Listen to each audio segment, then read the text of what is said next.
ಸುಮ್ಮನೆ ಈ ತರ ಎಲ್ಲ ಚಿಲ್ಲರೆ ಸ್ಟೇಟ್ಮೆಂಟ್ ಗಳನ್ನ ಕೊಡೋದು ದಯಮಾಡಿ ಅವ್ರು ಬಿಡಬೇಕು ಅಂತ ಮನವಿ ಮಾಡ್ತೀವಿ. ಹಾಗಾಗಿ ರಾಜಕೀಯಕ್ಕೆ ಎಂಟ್ರಿ ಆಗಿದೆ 94 ಒಂದು ಚಿದಂಬರ ರೆಡ್ಡಿ ಆಯೋಗ ಅಂತ ಮಾಡಿ ಒಂದು ಹೋರಾಟ ಆಯ್ತು. ಯಾರು ನಮ್ಮ ಚುಂಚಿನ ಶ್ರೀಗಳ ನೇತೃತ್ವ ಬಾಲಗಂಗಾಧರ ಸ್ವಾಮೀಜಿಯವರ ನೇತೃತ್ವದಲ್ಲಿ ಒಂದು ಹೋರಾಟ ಆಯಿತು. ಈ ಹೋರಾಟ ಮಾಡಿದ್ದೆ ಸ್ವಾಮಿಗಳು ದೇವೇಗೌಡರು ಮುಖ್ಯಮಂತ್ರಿ ಆಗಲಿ ಅಂತ. ಆ ಹೋರಾಟದ ಫಲನೇ ದೇವೇಗೌಡರು ಮುಖ್ಯಮಂತ್ರಿ ಆಗಿತ್ತು. ನಾನು ಅವಾಗ ಇನ್ನೂ ಕೂಡ ಎಂಟ್ರಿ ಆಗಿದೆ. ನಾನು ಬಿಜೆಪಿ ಶಾಸಕ ಗೆದ್ದೆ. ನಾನು ಆವಾಗ ದೇವೇಗೌಡರು ಕೂಡ ಸಭೆಯಲ್ಲಿ ಬಂದು ಭಾಗವಹಿಸಿದ್ರು. ಸುಮ್ಮನೆ ಈ ತರ ಎಲ್ಲ ಚಿಲ್ಲರೆ ಸ್ಟೇಟ್ಮೆಂಟ್ ಗಳನ್ನ ಕೊಡೋದು ದಯಮಾಡಿ ಅವ್ರು ಬಿಡಬೇಕು ಅಂತ ಮನವಿ ಮಾಡ್ತೀವಿ.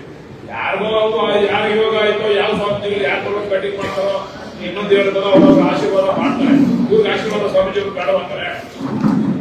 ಇವರು ಸ್ವಯಂ ಘೋಷಿತ ದೇವಮಾನ ಮನೆಗಳು ಸ್ವಾಮೀಜಿಗಳ ಆಶೀರ್ವಾದ ಇದ್ದಂಗೆ ಆಗ್ಬಿಡ್ತಾರ. ಯಾರು ಅವಾಗ ಕೊಡ್ತಾರ ಈಗ ಕೊಡ್ತಾವ್ರೆ. ಅವಾಗ ಬೇರೆ ಕೊಟ್ಬಿಟ್ಟಿದ್ರು.